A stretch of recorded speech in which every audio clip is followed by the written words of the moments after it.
హైదరాబాద్‌లో కుక్కటపల్లిలో ఏం జరిగిందంటే, ఒక అపార్ట్‌మెంట్‌లో ఒక రూమ్‌లో ఒక వ్యక్తి చనిపోయింది. చనిపోతే ఏం చేస్తుర్రు? డీపీటీలో పెట్టిర్రు. డీపీటీలో పెట్టి ప్రార్థన చేస్తుర్రు. యేసుక్రీస్తు బతికిస్తాడని ప్రార్థన చేస్తుర్రు. యేసుక్రీస్తు ఎట్లా బతికిస్తాడు? ఏ విధంగా బతికిస్తాడు? అసలు యేసుక్రీస్తు కాదు. ఏ దేవుడు కూడా చచ్చిపోయిన తర్వాత బతికించే ఛాన్స్ లేదు. అది కూడా నంబర్ 1, నంబర్ 2 చూసుకోవాలి. అది కూడా చూసుకోలేదు.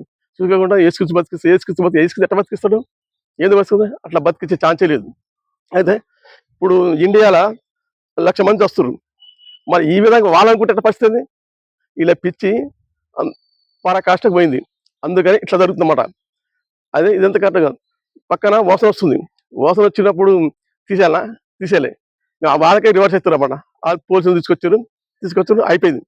అయిపోయిన ఒకవేళ అది యేసుక్రీస్తు ప్రార్థన చేస్తే ఎట్లా చేయాలి? ఏ విధంగా చేయాలి? ఏ విధంగా చేయాలంటే, ఇప్పుడు ఒక వ్యక్తి హాస్పిటల్‌కి పోయిన తర్వాత హాస్పిటల్ ఏమంటారు? 2 రోజుల కంటే ఎక్కువ బతకనంటారు.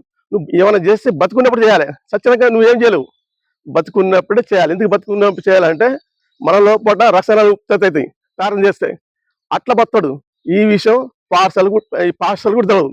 అయితే నచ్చితే లైక్ కొట్టండి, సబ్స్క్రైబ్ చేసుకోండి.